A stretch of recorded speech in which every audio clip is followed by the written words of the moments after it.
a week before I was due to deliver that speech tonight, they said, "You've got cancer."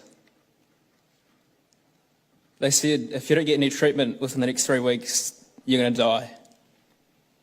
And then they told me that I wouldn't be here tonight to deliver that speech. But luckily, that speech isn't about what's to come.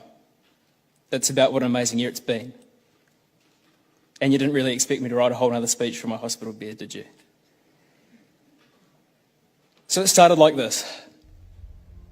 If I've seen further, it is by standing on the shoulders of giants.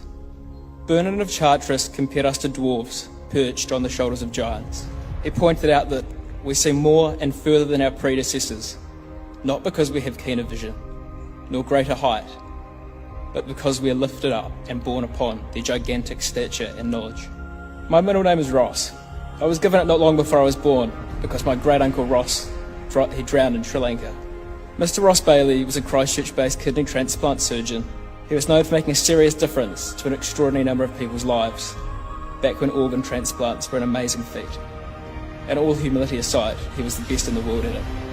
He came from a working-class background, the only one of his siblings to go to university, and he went on to save numerous lives because he could. Because he sought higher things. He dared to make a difference. Now, we can't all save lives by transplanting organs, but we can make a difference in our own way. I want to share with you all some words which I hold particularly close to my heart. Words which meant a lot more to me this year than ever could before. It is not the critic who counts, not the man who points out how the strong man stumbles, or where the doer of deeds could have done them better. The credit belongs to the man who is actually in the arena, whose face is marred by dust and sweat and blood, who strives valiantly, who errs and comes short again and again, because there is not effort without error and shortcoming, but who does actually strive to do the deed, who knows the great enthusiasm, the great devotion, who spends himself in a worthy cause, who, at the best, knows in the end the triumph of high achievement, and who, at the worst, if he fails, at least he fails while daring greatly. So that his place shall never be with those cold and timid souls that know neither victory nor defeat. But we can't be the best at everything, or even times at anything. What we can choose to have is moral strength. I wrote about this before I knew I had cancer, and now I have a whole new spin on it.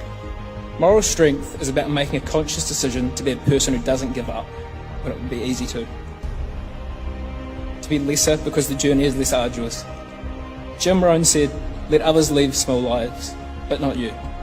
Let others argue over small things, but not you. Let others cry over small hurts, but not you. Let others leave their future in someone else's hands, but not you." Of course, doing this will mean at some point you'll have to face your fear of falling short, a fear of looking like a fool, a fear of not being enough. And being senior monitor meant facing these fears every day. But here's the thing, none of us get out of life alive. So be gallant, be great, be gracious, and be grateful for the opportunities that you have. The opportunity to learn from the men who have walked before you and those who walk beside you. My challenge to each of you and to myself is to continue to grow and to develop for the better. The future is truly in our hands. Forget about long-term dreams. Let's be passionately dedicated to the pursuit of short-term goals. Micro-ambitious. Work with passion and pride on what is in front of us. We don't know where we might end up, or when it might end up. I don't know where it goes from here for any of us. For me, for you, wherever we go and whatever we do, may we always be friends when we meet again. Aotearoa.